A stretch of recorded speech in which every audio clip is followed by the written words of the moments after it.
Saudi আরবের সকালের খাবারে আজকে কি থাকছে সব কিছু তোমাদের সাথে আজকে শেয়ার করব, তো সাথেই থাকো। তো অনেকে প্রশ্ন করো যে আপু তুমি সৌদি আরবে কাজ করো, তো তোমার স্যালারি কত?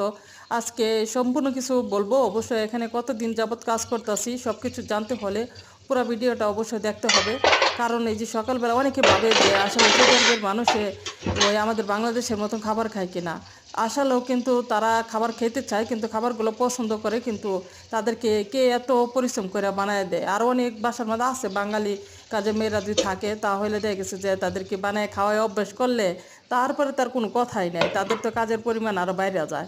তো এই যে সকালবেলা চলে আসলাম নাস্তা বানাইতে, তো নাস্তা বানাইতে আসে তোমাদের সাথে একটা ভিডিও শেয়ার করলাম। তো ভিডিওটা কেমন হয়েছে সবাই লাইক কমেন্ট করবা। আর আমি এখানে মনে করো যে সৌদিতে আসছি, একটা আমার রানিং চলতেছে 2016 সালে আসছি, এটা মানে 9 বছর চলতেছে। আর আমি এখানে যখন আসছি তখন আমাকে অবশ্য 1200 টাকা বেতন দিত। তো সৌদি আরবের মানুষগুলো সত্যি এমনও সরল সোজা, তুমি যা করে দিবা তাই কিন্তু তারা খায়।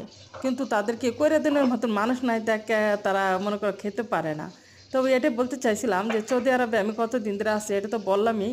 আর আমি এখানে মনে করো যে 1200 টাকা দিত, এখন দিতেছে 1300 টাকা। তো আলহামদুলিল্লাহ অনেক অনেক ভালো আছি সৌদি আরবে।